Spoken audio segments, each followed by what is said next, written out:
Alright, so this is just going to be a quick video on how to encrypt your FTP server through SCP, which is Secure Copy Protocol. The FTP server works fine through non-encryption, but for some reason I couldn't get it to encrypt, and I couldn't find anything online to show me how to encrypt it. So a file you're going to need is PuttyGen. Download that, and then once you log into your router, you're going to go to Administration, System, and you're going to stay here, obviously. So open up PuttyGen. You're going to generate a key. Move your mouse around to make it generate faster. You're going to take this key. You're going to copy it, paste it in here. I already have one. I already did it. So paste it in there. Allow password login. You're going to push no on that. SSH enable, yes, obviously. SSH port 22, the default is fine. You don't have to port forward. For WAN access, you can either use your public IP or your DDNS, which is Dynamic Domain Name System. Apply that.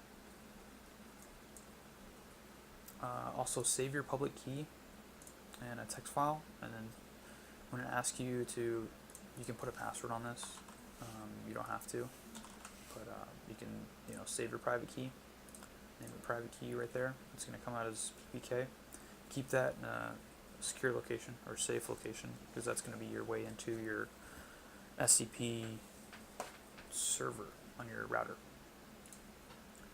Okay, once you're done with that, you have these two files. This is just for a backup. You're going to open up WinSCP, and now the file protocol you're going to use is SCP, secure copy. The host name you're going to use is your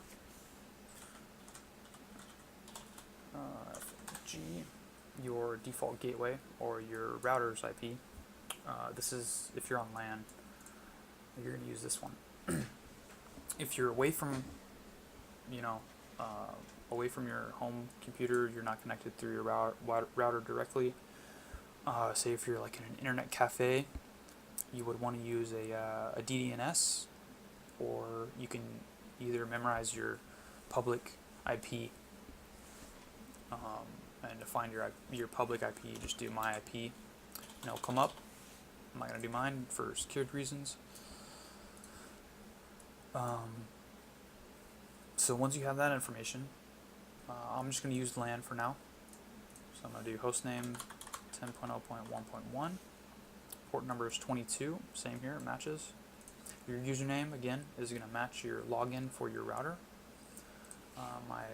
My username is Asus for the router login. My password I don't need because I'm allow password login. I just push no, so it generates through the keys instead of using the password. You can enable this if you want. I don't know if it bypasses the SSH keys by itself. I just left it blank, so it has to use the private keys. Save that, and if you try to connect, it's not going to connect because you didn't enter the private key. So the private key is working. So you go to Edit, Advanced, SSH Authentication, and then right here where it says Private Key File, you're going to search for that on your wherever you have it, desktop, downloads, whatever. Open that, push OK, and then you're going to save that again and log in this time. And if there's a pop-up, a yellow pop-up that comes up here, just push yes on it. It's telling you something along the lines, it's not 100% sure it's going to connect to what you want to connect to. But if you enter your public IP right and your DDNS right, it's going to connect fine. So you just push yes on that pop-up window when it comes up.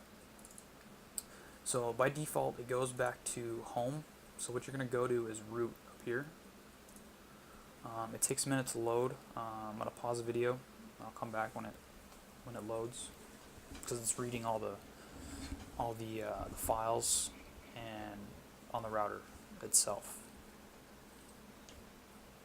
Okay, we're back.